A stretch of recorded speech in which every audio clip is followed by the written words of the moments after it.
Tchakbele.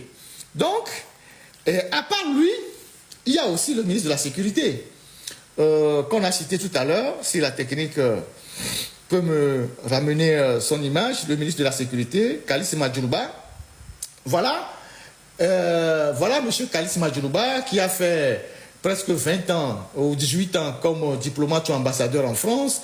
Il couvrait plusieurs pays, Israël, le Vatican, le Luxembourg, je ne sais pas, il y avait l'Italie dedans. En tout cas, il couvrait presque 5 pays. Et c'est eux qui allaient croiser Fogna Singbe en Italie, qui ramenaient les gonzesses et tout ce que vous pouvez imaginer. Donc c'est eux qui jouaient ce rôle-là. Et donc, ce monsieur qui a l'air d'être quelqu'un d'assez innocent, vous pouvez lui donner la communion sans confession, mais sachez qu'aujourd'hui, c'est lui qui coordonne la répression.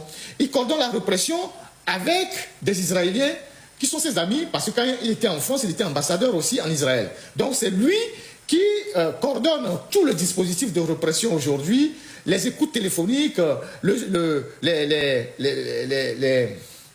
comment vous appelez ça, tout ce qui relève du numérique pour tracer les gens. Par exemple, les enfants qu'on a arrêtés dans les histoires de transfert d'argent, des gens qu'on a pris à travers le téléphone et tout ça, c'est les Israéliens, ils sont actuellement à Lomé, ils sont pleins à Lomé, c'est lui qui leur donne les ordres, c'est lui qui coordonne tout ça, et c'est avec ces Israéliens-là, voilà, les drones et tout ça, c'est eux qui font tout ça, la surveillance et tout ça.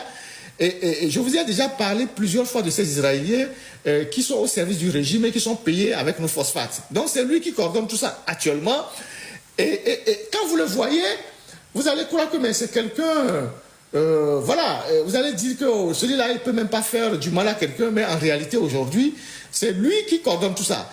On n'est pas surpris de l'entendre parler en disant que les jeunes qui ont lancé des manifestations sont des terreaux et qu'ils iront les chercher jusqu'à leur dernier retranchement. C'est un des indicateurs qu'il est au cœur du dispositif même de la répression. Alors ce monsieur a passé toute sa vie en France, a été ambassadeur un peu partout, et depuis qu'il est rentré à Lomé, il est rentré à Lomé depuis bientôt 2 ans, depuis bientôt 2 ans qu'il est à Lomé. Et on lui a trouvé un successeur à la personne du colonel Urokura Agadazi. Et M. Madjouba, il refuse de libérer la résidence de l'ambassadeur à Paris pour que le nouvel ambassadeur puisse s'installer. Jusqu'à l'heure où je vous parle, sa femme est toujours dans le logement de l'ambassadeur du Togo à Paris. Il a bloqué le logement. Alors qu'il n'est plus ambassadeur, il est à Lomé depuis peut-être bientôt 1 an et demi ou 2 ans, au point que le colonel Agadazi, qui vient d'arriver en France, est obligé d'aller trouver un petit logement quelque part dans un logement pour attendre qu'il libère la résidence de l'ambassadeur. Et donc, actuellement, Agadazi est parti louer, je sais pas, un appartement bizarre dans lequel il se trouve, en attendant que lui, qui n'est plus ambassadeur, il puisse libérer, comment je dirais, la résidence officielle de l'ambassadeur. Il refuse. Si tant est que le Togo est un pays assez normal, un pays très doux, un pays où tout se passe bien, pourquoi, depuis qu'il a été réaffecté au Togo, il refuse de libérer la résidence de l'ambassadeur, au point que son successeur aujourd'hui est obligé d'aller squatter chez les gens le temps qu'il nous libère la résidence de l'ambassadeur. Voilà comment le Togo est gouverné. Voilà un monsieur qui est à la fois ministre à Lomé et qui veut garder les privilèges de l'ambassadeur, alors qu'il n'est plus ambassadeur.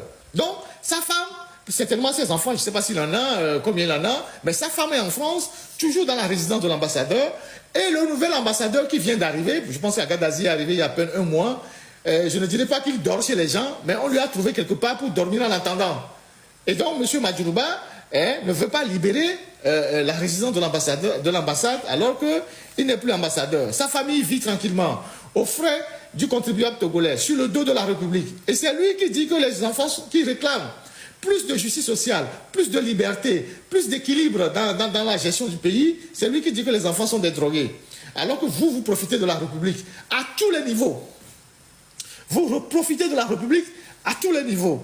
Et lui, ce qui est encore bizarre, lui, particulièrement lui, qui coordonne aujourd'hui toute cette répression avec ses amis israéliens, On sait comment son frère a été tué au Togo.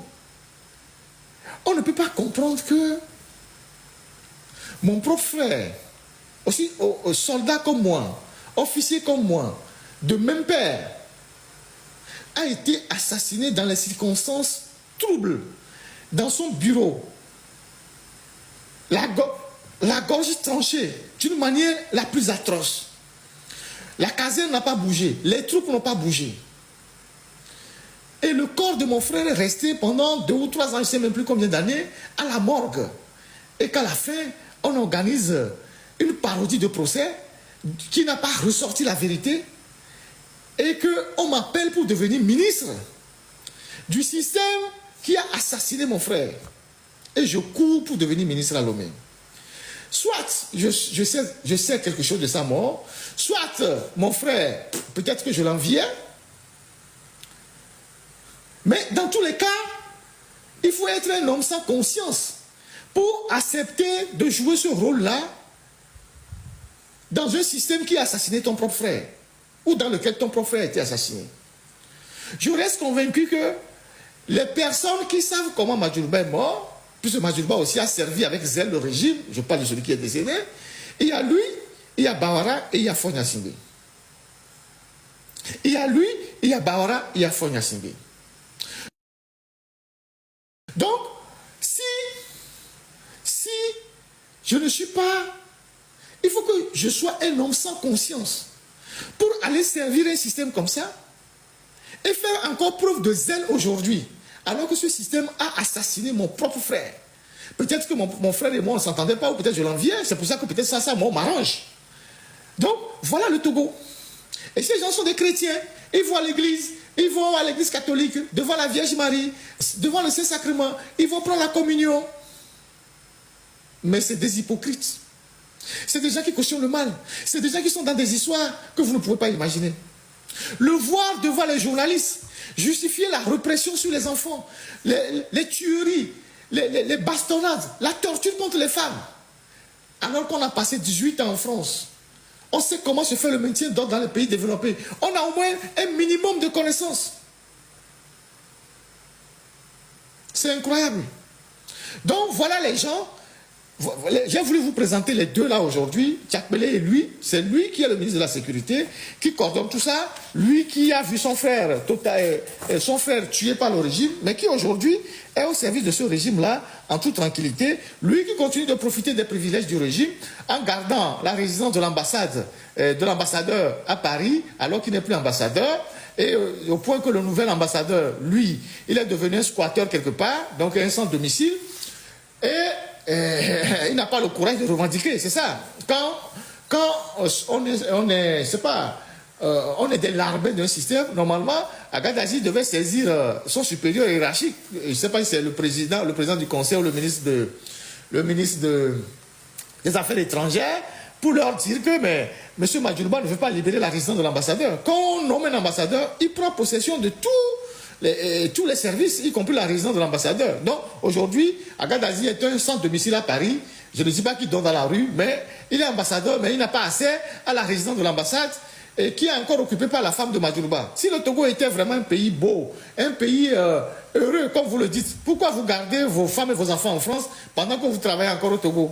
Normalement, il faut remplacer toutes vos familles pour que vos familles soient à côté de vous là-bas à Lomé. Donc, voilà ce qui se passe autour de ce monsieur.